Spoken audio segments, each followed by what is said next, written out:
अस्सलाम वालेकुम friends. Drama serial मन्नत मुराद की आने वाली एपिसोड में हम देखेंगे कि मुराद जो ना तो अपनी माँ की नाराज़गी सह सकता है और ना ही बीवी की, इसीलिए दोनों को राज़ी रखने के लिए झूठ का सहारा लेता है और एक बार फिर अपनी माँ और बहनों को अत्तर के एक्सीडेंट का झूठ बोलकर मन्नत के घर उसे मनाने जाएगा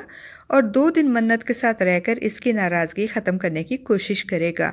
उसे शॉपिंग पे ले जाएगा और आइसक्रीम भी खिलाएगा और 2 दिन के बाद जब वापस जाने की बात करेगा तो मन्नत जो कि नहीं चाहती कि मुराद इतनी जल्दी वापस जाए, क्योंकि वो यहाँ मुराद के साथ अपनी मर्ज़ी की ज़िंदगी गुजार कर बहुत खुश होती है और मुराद के जाने की ज़िद सुनकर वो इससे नाराज़ होकर उस पर तंज करते हुए कहेगी कि बेहतर है कि आप अभी और इसी वक्त यहाँ से तशरीफ़ ले जाए, क्योंकि आपकी अम्मी आपकी राह देख रही होंगी घर पे।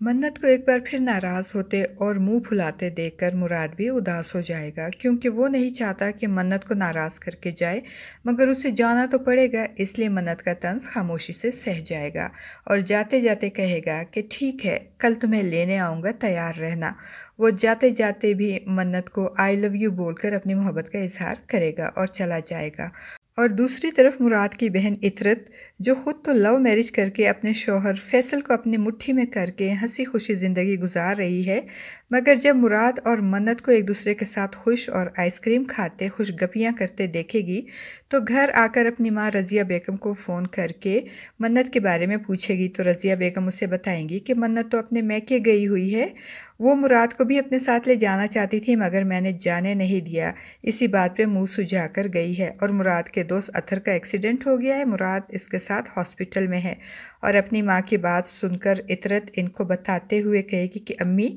मुझे आपको एक बात बतानी है। अभी मैं और फैसल बाहर गए थे, मैंने मुराद भाई को देखा है, मन्नत के साथ थे, मन्नत के भाई भी साथ थे, सब बहुत खुश थे और आइसक्रीम भी खा रहे थे।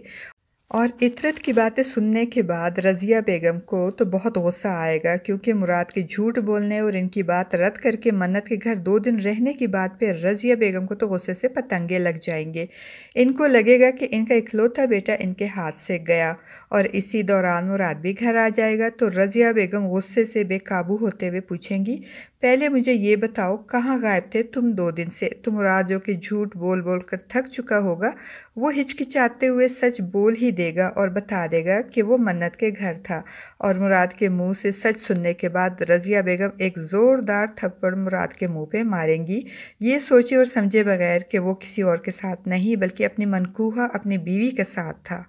और मुराद माँ के इस एक्सट्रीम रिएक्शन पे बहुत परेशान हो जाएगा और सोचेगा कि अब वो ज़िंदगी कैसे गुजारेगा, अब वो कैसे मन्नत और अपनी माँ को एक साथ लेकर ज़िंदगी हंसी खुशी गुजार सकेगा, क्योंकि दोनों ही इससे मोहब्बत करती हैं और दोनों ही अपनी अपनी शराइत पे इससे मोहब्बत चाहती हैं, मगर कोई भी इसकी मोहब्बत और इसकी सिचुएशन को समझने की कोशिश नहीं करती। फ्रेंड्स, आपको क्या लगता है, क्या मुराद माँ और बीवी दोनों को खुश रख पाएगा? अपनी राय का इजहार कमेंट बॉक्स में ज़रूर कीजिएगा।